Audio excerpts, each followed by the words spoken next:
மகர ராசி அன்பு சொந்தங்கள் அனைவருக்கும் வணக்கங்க. இந்த வீடியோ பதிவுக்குள்ளே போகிறதுக்கு முன்னாடி நம் அப்பன் முருகப்பெருமான மனசார வேண்டிக்கலாங்க. ஓம் முருகா போற்றி, ஓம் முருகா போற்றி, ஓம் முருகா போற்றி. என்னை ஜெயிக்க வைத்த கந்தா கடம்பா கதிர்வேலா, நீதான் இந்த மகர ராசிக்காரர்களை வழிநடத்தி வாழ்க்கையில் செழிக்க வைக்க வேண்டும். முருகனோட காலடியை தொட்டு வணங்கி இந்த பதிவை தொடங்குறேங்க. காலபுருஷ சக்கரத்தில் 10வது ராசியாக வலம் வரக்கூடியது மகர ராசி. உங்களுடைய ராசிக்கு அதிபதி யாருன்னு பார்த்தீங்கன்னா சனி பகவான். மகர ராசி பூமி தத்துவம் கொண்ட ராசி. செவ்வாய் பகவான் உச்சம், குரு பகவான் நீச்சம். உங்களுடைய நட்சத்திரங்கள் உத்திராட்டம், திருவோணம், அவிட்டம். உங்களுடைய அதிர்ஷ்டமான நிறங்கள் கருப்பு மற்றும் சாம்பல். மகர ராசிக்காரங்க ஒழுக்கம், உழைப்பு, தன்மை மற்றும் பொறுப்புணர்ச்சி கொண்டவங்களாக இருப்பாங்க. வாழ்க்கையில் எதையும் அடிக்கடி முயற்சி செஞ்சு மெதுவாக ஆனாலும் உறுதியாக முன்னேறவங்க தான் இந்த மகர ராசிக்காரங்க. இவங்களுக்கு வெற்றி உடனடியாக வராது, ஆனால் வந்துச்சு அப்படின்னா அது நிலையானதாக இருக்கும். மகர ராசிக்காரங்க யாரையுமே எதில் நம்ப மாட்டாங்க. ஒரு முறை நம்பிட்டாங்க அப்படின்னா அந்த உறவை உயிரோடு காப்பாற்றுபவர்கள் தான். மற்றவங்களுக்கு ஏதாவது சிக்கல் ஏற்படுது அப்படின்னா சிக்கல்களை கவனமாக கேட்டு பயனுள்ள ஆலோசனைகளை தருவாங்க. தங்களுக்குள்ளே இருக்கிற உணர்ச்சிகளை வெளிப்படுத்த மாட்டாங்க, ஆனால் அவங்களோட பாசம் ஆழமாக இருக்குங்க. எத்தனை சவால்கள் வந்தாலுமே தன்னம்பிக்கையோடு போராடுவாங்க. இவங்களுக்கு பொறுப்புகள் அதிகம், ஏன்னா நம்பிக்கைக்கு உரியவர்களாக தங்களோட சுற்றத்தார்களிடமும் இவங்க நடந்துக்குவாங்க. எந்த செயலை செஞ்சாலுமே அந்த செயலை திட்டமிட்டு செஞ்சு வெற்றியடையக்கூடியவர்களாக இருப்பாங்க. குடும்பத்தை முன்னிலைப்படுத்துபவர்கள் இருப்பாங்க. அவங்களுக்கு பாதுகாப்பும் நிலைத்தன்மையும் தரணும் அப்படிங்கிறதுக்காக அதிக உழைப்பை செய்வாங்க. யாரும் செய்ய துணியாத வேலைகளை செஞ்சு முடிச்சு வெற்றி பெறுபவர்கள் தான் இந்த மகர ராசிக்காரர்கள். யாரும் ஏற்றுக்கொள்ளாத பொறுப்புகளையும் தாமாகவே ஏற்றுக்கொள்வாங்க. வாழ்க்கையில் மெதுவாக முன்னேறினாலும் விடாமுயற்சி இவங்களோட மிகப்பெரிய பலம்ங்க. விமர்சனங்களை சும்மா எடுத்துக்க மாட்டாங்க, அதை மேம்பாட்டு கருவின்னு நினச்சி செயல்படுவாங்க. சற்று சுய பரிசோதனை செய்யும் பழக்கம் இவங்களுக்கு இருக்குதுங்க. இப்படிப்பட்ட உயர்ந்த உள்ளம் படைச்ச மகர ராசிக்கு இனி வரக்கூடிய நாட்கள் எப்படி இருக்க போகுதுன்னு பார்க்க போகிறோம். கடந்த கால வாழ்க்கை நிலை எப்படியோ போயிடுச்சுடா, கடவுளேன்னு கதறி கதறி அழுதாலும் எனக்குன்னு ஒரு நல்ல வாழ்க்கை நிலை இல்லையேன்னு மனசுக்குள்ளே குமுறிக்கிட்டு இருக்கக்கூடிய உங்களுக்கு 100க்கு 100% சில மாற்றங்களை கடவுள் கொடுக்க போகிறாருங்க. மகர ராசி அன்பர்களே, நீங்கள் நினச்ச மாதிரி உங்களுடைய அப்பன் முருகப்பெருமான் உங்கள் வாழ்க்கையை மாற்றிக்கிறதுக்கு வழிகாட்ட போகிறாரு. வேல் துணை வருமா, மயில் துணை வருமா, அவர் வருவாரான்னு எனக்கு தெரியாதுங்க, ஆனால் உங்களோட கண்டிப்பாக வருவார்னு வாக்கு கொடுத்துருக்காருங்க.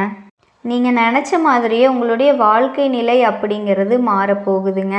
ஆனால் உங்களோட வருவேன்னு அப்பன் முருகப்பெருமான் உத்தரவு கொடுத்துருக்காரு. என்னம்மா வாக்கு சொல்கிறியா அப்படின்னா அப்படி தான் வச்சுக்கோங்களேன். முருகப்பெருமானோட அருளாசினால் நான் வாக்கு சொல்கிறேன்னே இருக்கட்டும். நான் சொல்கிறேன், என்னோட வேண்டுதல் உங்களுக்கு பலிக்கட்டுமே. அதுக்கு முன்னாடி நம்ம சேனலில் பார்க்கக்கூடிய மகர ராசி என்பர்களே, ஓம் முருகப்பெருமானே போற்றி போற்றின்னு அவரோட நாமத்தை சொல்லி உங்கள் மிகப்பெரிய வேண்டுதலை மனசார நினச்சிக்கிட்டு அவரை திட்டணுமா திட்டுங்க. அவர்கிட்ட மனமுருகி வேண்டணுமா வேண்டுங்க. கண்ணீர் விடுவீங்களோ இல்லை கத்தி கதறுவீங்களோ எனக்கு தெரியாது. உங்களுடைய வேண்டுதல்கள் நிறைவேறதுக்கு அவர்கிட்ட வாய் விட்டு வேண்டுங்க. ஒவ்வொரு செவ்வாய்க்கிழமையும் யார் ஒருத்தவங்க முருகப்பெருமான் கிட்ட வாய் விட்டு வேண்டீங்களோ உங்களோட வேண்டுதலை அந்த முருகன் நிச்சயமாக உங்கள் கூட துணையாக வந்து நிறைவேற்றி கொடுப்பாருன்னு முழுசாக நம்புங்க. எந்த ஒரு இடத்துலையும் முழுசாக நம்பணுங்க. முழு நம்பிக்கையோடு ஒருத்தவங்க பக்தி பயத்தோடு முருகப்பெருமானை யாரை அணுகிறீங்களோ உங்களுடைய கஷ்டங்களை நிச்சயமாக அவர் போக்கிடுவார். அந்த வகையில் உங்களுக்கு நற்செய்தியோட நான் இந்த வீடியோவை கொண்டு வந்திருக்கோங்க. கண்டிப்பாக நீங்கள் எதிர்பார்த்த விஷயங்கள் எல்லாமே கிடைக்க போகுது. என்னம்மா அடுக்கடுக்காக கஷ்டங்கள் வந்துக்கிட்டே இருக்கே, என்னதான் செய்யறது அப்படின்னா ஓம் நமச்சிவாய அப்படிங்கிற ஒரு நாமத்தை 3 முறை சொல்லுங்களேன். முடிஞ்சதுன்னா கமெண்ட் பாக்ஸ்லையும் பதிவிடுங்க. எவ்வளவு மாற்றிட்டு அற்புதமான மாற்றங்களை அந்த சிவபெருமான் உங்கள் வாழ்க்கையில் நடத்துவதற்கு காத்துக்கிட்டு இருக்காருங்கிறத நான் தெளிவாக சொல்கிறேங்க. நிச்சயமாக உங்களை டாப் லெவலுக்கு கொண்டு வர போகுதுங்க. படத்தில் ஒரு காமெடி இருக்கீங்க இல்லையா, எந்த ஒரு விஷயமா இருந்தாலும் நம்ம தான் முடிவு பண்ணணும் அப்படின்னு. மகர ராசியோட குணம் என்ன, எதையுமே வெளிக்காட்டிக்க மாட்டீங்க. நல்லதோ கெட்டதோ அதுக்கு நான் தான் பொறுப்புன்னு நிற்பீங்க. சில நேரங்களில் மற்றவங்களுக்கு நீங்கள் பொறுப்பேற்றுக்குவீங்க. அவங்க பண்ண தப்புக்கும் நீங்களே வந்து பார்த்தீங்கன்னா பொறுப்பாளியாக நிற்பீங்க. நிறைய நேரங்களில் மற்றவங்களுக்கு உதவி செய்யறேன்னு போய் நீங்கள் சிரமத்திலையும் சிக்கல்லையும் மாட்டிக்கிட்டு முழிச்சிட்ருப்பீங்க. இன்னும் சொல்லப்போனால் வாழ்க்கை துணைக்கிட்டேயும் சரி குடும்பத்தார்கிட்டேயும் சரி உங்களுடைய கஷ்டங்களை வெளிக்காட்டிக்க முடியாமல் தனிமையில் உட்காந்து அழுதுருப்பீங்க. இந்த விஷயம் எல்லாம் கண்டிப்பாக மகர ராசிக்காரங்களுக்கு பொருந்துங்க. ஆனாலும் கடவுளே துணைன்னு வாழ்ந்துட்டு இருக்கீங்க. இப்படிப்பட்ட உங்களுக்கு நிதானத்தோடு நீங்கள் இப்போ செயல்பட்டீங்க அப்படின்னா நிச்சயமாக வெற்றி இருக்குங்க. பொருளாதாரத்தை பொறுத்த வரைக்கும் நீங்கள் எதிர்பார்த்த அளவிற்கு பணவரவு ஏற்படும். ஆனால் என்ன, கொஞ்சம் கூடுதலாக நீங்கள் உழைக்க வேண்டி இருக்குங்க. சில பேருக்கு சில தடைகளும் தாமதங்களும் வந்தாலும் அதை நீங்கள் சமாளிக்கக்கூடிய அமைப்பில் இருக்க போகுது. இன்னும் ஒரு சிலருக்கு வந்து பார்த்திங்கன்னா கடன் வாங்கிட்டு கஷ்டப்பட்டுட்டு இருப்பீங்க இல்லையா, அந்த சூழல் மாறப்போகுது. எந்த ஒரு முடிவையும் எடுக்கிறதுக்கு முன்னாடி சுயமாக யோசித்து முடிவெடுக்கிறது ரொம்ப நல்லது. மற்றவங்களோட பேச்சை கேட்டு ஏதாவது முடிவெடுத்தீங்க அப்படின்னா கண்டிப்பாக அது உங்களுக்கு சிக்கலில் போய் சேர்ந்துடும். மகர ராசியோட பெரிய டிராபேக்கே இதுதாங்க. பெரிய ஃபெயிலியருக்கு காரணமும் இதுதான். உங்களோட யோசனையை நீங்கள் செயல்படுத்தாமல் மற்றவங்களுடைய யோசனைக்கு அவங்க என்ன நினைப்பாங்களோ, அவங்க சொல்கிறத நம்ம செய்யாமல் போனால் நம்மளை தப்பாக நினச்சிருவாங்களோ, இப்போ நிறைய இடங்களில் மற்றவங்களுடைய செயல்பாடுகளுக்கு நீங்கள் தலையாட்டி தான் பிரச்சனைகளை சந்திச்சிட்ருக்கீங்க. இது மகர ராசிக்கு என்றைக்குமே ஒர்க் அவுட் ஆகவே ஆகாதுங்க. அடுத்ததாக உடல் நலத்தில் கவனம் செலுத்த வேண்டிய காலகட்டம். குடும்பத்தில் இருக்கக்கூடிய பெரியவர்களுடைய உடல் ஆரோக்கியமும் இந்த காலகட்டத்தில் கொஞ்சம் நீங்கள் கவனிச்சுக்கிட்டீங்க அப்படின்னா எந்த விஷயமா இருந்தாலும் சரி, சொத்து சம்மந்தப்பட்ட விஷயங்களை முக்கியமாக அவசரப்படாமல் நிதானமாக முடிவெடுப்பது உங்களுக்கு நன்மைகளை தரும். இப்போ மகர ராசியை பொறுத்த வரைக்கும் அவசரம் அப்படிங்கிற ஒரு விஷயத்தை மட்டும் விட்டுருணுங்க. ஏன்னா எதுலேயுமே நீங்கள் அவசரப்பட மாட்டீங்க. இருக்கவங்க உங்களை அவசரப்படுத்தி உங்களுடைய செயல்பாட்டை கெடுத்து உங்களை வந்து கஷ்டப்படுத்துறதுக்காகவே வேலை பார்ப்பாங்க. அதுக்கு நீங்கள் இடம் கொடுக்காம நிறுத்தி நிதானமாக யோசித்து செயல்பாடுகளில் இறங்குனீங்க அப்படின்னா வெற்றி கிடைக்குங்க.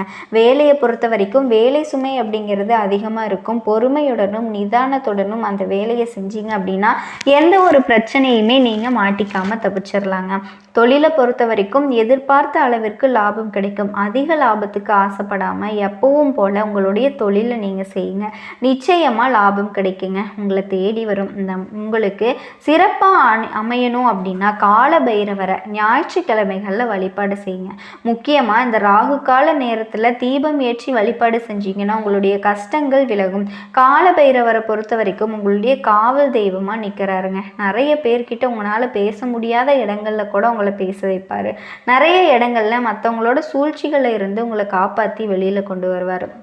ஸோ இப்போ கூட சொல்லலாங்க, உங்களுக்கு சாதகமாக இருக்கக்கூடிய தெய்வம் யாருன்னு சொன்னேன் இல்லையா, ஓம் காலபைரவ பெருமானே போற்றி போற்றின்னு அவரோட நாமத்தை 3 முறை சொல்லலாம். ஏன்னா சிவபெருமானினுடைய ஒரு அவதாரம் தான் இந்த காலபைரவர் இல்லையா. ஸோ அவரோட வழிபாடு உங்களுக்கு பலம் சேர்க்குங்க. கண்டிப்பாக நீங்கள் செஞ்சீங்க அப்படின்னா உங்களுக்கு நல்லது நடக்குங்க. தந்தைக்கிட்ட கருத்து வேறுபாடுகள் வாங்கலாம். அரசாங்க காரியங்களில் அனுகூலமான பலன் கிடைக்கும். தந்தையோட கருத்து வேறுபாடு ஏற்படக்கூடும். இதனாலேயே நீங்கள் பொறுமையை கடைபிடிக்கணும். மாதத்தோட முற்பகுதியில் தாய் வழி உறவினர்களால் சில சங்கடங்கள் வர்றதுக்கு வாய்ப்பு இருக்கிறதுனால உறவுக்காரர்கள் வகையில் கொஞ்சம் கவனமாக இருங்க. வாழ்க்கை துணை மகிழ்ச்சியில் கிடைக்குங்க. பிள்ளைகள் மூலம் உங்களுக்கு மகிழ்ச்சி தரக்கூடிய செய்திகள் கிடைக்கும். சிலருக்கு வெளிமாநிலங்களில் இருக்க தெய்வ ஸ்தலங்களுக்கு சென்று வழிபாடு செய்யக்கூடிய வாய்ப்பு இருக்குது. திடீர் செலவுகளால் ஒரு சிலருக்கு கையிருப்பு கரையுங்க. சிலர் கடன் வாங்கக்கூடிய சூழல் கூட தள்ளப்படலாம். அது எதனால் அப்படின்னா வரக்கூடிய செலவை முன்னாடியே திட்டம் போட்டு வரவு வர்றப்ப நீங்கள் சேமிக்காமல் விட்டதுனால மட்டும்தான். ஸோ வரவு வரும்போதே நீங்கள் சேமிக்க பழகிக்கோங்க. முக்கியமாக பின்னாடி நமக்கு ஏதோ ஒரு செலவு வரும் அப்படின்னு எடுத்து வச்சு பழகிக்கோங்க. உடன்பிறப்புகளுடனும் சண்டை சச்சரவு வர்றதுக்கு வாய்ப்பு இருக்குது. தேவையில்லாத கருத்து வேறுபாடு வர்றதுக்கு வாய்ப்பு இருக்குது. அவங்கக்கிட்டேயும் கொஞ்சம் பார்த்து சூதானமாக நடந்துக்கோங்க. குடும்பத்தில் மகிழ்ச்சி உண்டாகும். நண்பர்களாலேயும் காரிய அனுகூலம் உண்டாகும். உடல் ஆரோக்கியத்தில் கவனம் கவனம் தேவைங்க. குடும்பம் தொடர்பான முக்கிய முடிவுகளை எடுக்கிறீங்க அப்படின்னா கொஞ்சம் யோசித்து முடிவெடுங்க. வாகனத்தில் செல்லும்போது கவனமாக இருக்கணும். இரவு நேர பயணங்கள் முற்றிலும் தவிர்த்திடணும். பூர்வீக சொத்து சம்மந்தப்பட்ட பிரச்சனைகளை பொறுமையோடு கையாள வேண்டியது ரொம்ப அவசியங்க. அவங்க சொன்னாங்க, இவங்க சொன்னாங்க, எடுத்தோம் கவுத்தோன்னு சொல்லிட்டு எதுவுமே அவங்கக்கிட்ட பேச போகிறேன், இல்லை நான் கேஸ் போடுறேன், இல்லை நானும் போலீஸ் ஸ்டேஷனில் வச்சு பார்த்துக்கிறேன், இந்த மாதிரி உங்களுடைய செயல்பாடுகளில் இருந்து வெளிவந்தீங்க அப்படின்னா உங்களுக்கு தோல்வி நிச்சயங்க. இதில் எதையுமே பண்ணாமல் யோசித்து முடிவிடுங்க. நீங்கள் பொறுமையாக இருந்தீங்க அப்படின்னா இந்த விஷயத்தில் உங்களுக்கு ஆப்போசிட் ஆளுங்க செய்வாங்க, உங்களுக்கு சாதகமான முடிவை கொடுக்கும். சரிங்களா? இது எல்லாமே ஒரு சாக்லேட் விளம்பரத்தில் கூட சொல்லுவாங்க இல்லையா, ரொம்ப நன்றிப்பா நீ எதுவுமே செய்யலை அப்படின்னு. அந்த மாதிரி தான் மகர ராசியை பொறுத்த வரைக்கும் பொறுமையாக இருந்தீங்கன்னா மட்டும் போதுங்க. எல்லாமே உங்களுக்கு சாதகமாக சிவபெருமான் முடிச்சு கொடுப்பாரு. உத்தியோக பணிகளில் இருக்கக்கூடிய அன்பர்களை பொறுத்த வரைக்கும் வேலை சுமை அப்படிங்கிறது சக ஊழியர்களால் உங்களுக்கு ஒத்துழைப்பு கிடைச்சி சிறப்பாக வாழ போகிறீங்க. சூப்பராக இருக்க போகுதுங்க உங்கள் வாழ்க்கை.